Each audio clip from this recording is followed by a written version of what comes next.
در تالار گیمنازیای 4 شهر خوجند چاره‌بینی در موضوع مبارزه بر ضد تروریسم و اکستریمیسم برگزار گردید. چاره‌بینی مذکور به روز بین‌المللی حمایت حقوق انسان بخشیده شد. در آن خوانندگان و آموزگاران مؤسسه و والدینان اشتراک نمودند. چاره‌بینی را دیرکتور گیمنازیای 4 افتتاح نمود. همچنین در جمع آمد سردار شعبه پیشگیری حقوق ویرانکنی بین نابالغان ریاست کارهای داخلی جمهوری تاجیکستان در ولایت سوخت، الهام مقصودزاده، ناظر کلان خدمات کار با نابالغان و جوانان ریاست وزارت کارهای داخلی جمهوری تاجیکستان در ولایت سوخت، پیرو قربانزاده، نماینده از شعبه معارف شهر خوجند زلفیه عمرova و معاون رئیس کمیته اجرایی حزب خلق دموکراتی در شعبه معارف شهر خوجند همراخان عطایی و اشتراک داشتند. قبل از همه خوانندگان صنف 5 غیربودجوی مؤسسه مذکور همچون اعضای سازمان خوانندگان قبول گردیدند.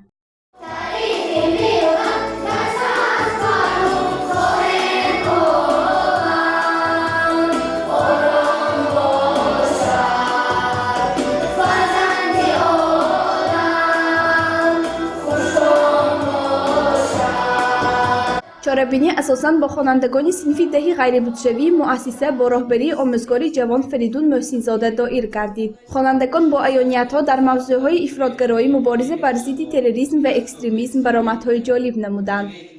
Террористических группировок была идейская секта «Сикари», что в переводе от латинского означает «кинжальщики», действующие в идее в первом веке нашей эры. Члены секты практиковали убийство представителей европейской знати, вступившие в мир с римлянами и обвинявшимися ими в отступничестве от религии, а также национальном коллаборационизме. Это были экстремистски настроенные националисты, настраивающие низы против верхов, и в этом отношении являющиеся прообразом современных радикальных террористических группировок. در هفته چاره‌بینی از جانب خوانندگان صحنه نمایش داده شد. با صحنه‌گذاری آن خوانندگان اندیشه‌های خود را بیان داشتند. یعنی با حرکت‌های شامل‌شوی به تروریسم و اکستریمیسم انسان از فرهنگ، دین و آیین، زبان، تاریخ، ملت و حتی از مادر خود نیز روی می‌گرداند.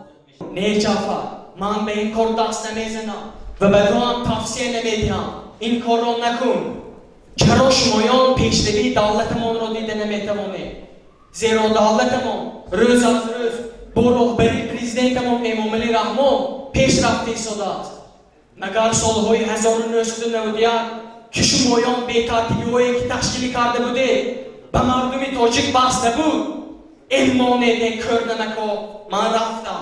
وظیفه این درس برای آنکه در جامعه ما نیست کردنی حزب‌های نامطلوب در جامعه می باشد و جوانان میگوییم که زیرکی سیاسی خود را از دست ندهند و به پیشروی دولت خودمان بسیارتر حرکت نمایند و بسیارتر حرکت نموده این چیزهای نامطلوب را از جامعه ما برطرف گردانده شود. تروریسم دین و آیین، مذهب، زبان و دولت و ملت خود را ندارد. قربانی تروریسم بیشتر جوانان و نورسان می باشند. از این خاطر جوانان باید زیرکی و سیاسی خود را از دست نداده کوشش نمایند که حادثه های نامطلوب در جامعه برطرف شده، امنیت کشور حفظ گردد. مبارزه بر تروریسم وظیفه نه تنها دولت بلکه هر یک شخص وطن دوست می باشد. گزارش زیبا یونوسه و نسیم رحیمov برای برنامه اطلاعاتی خبر.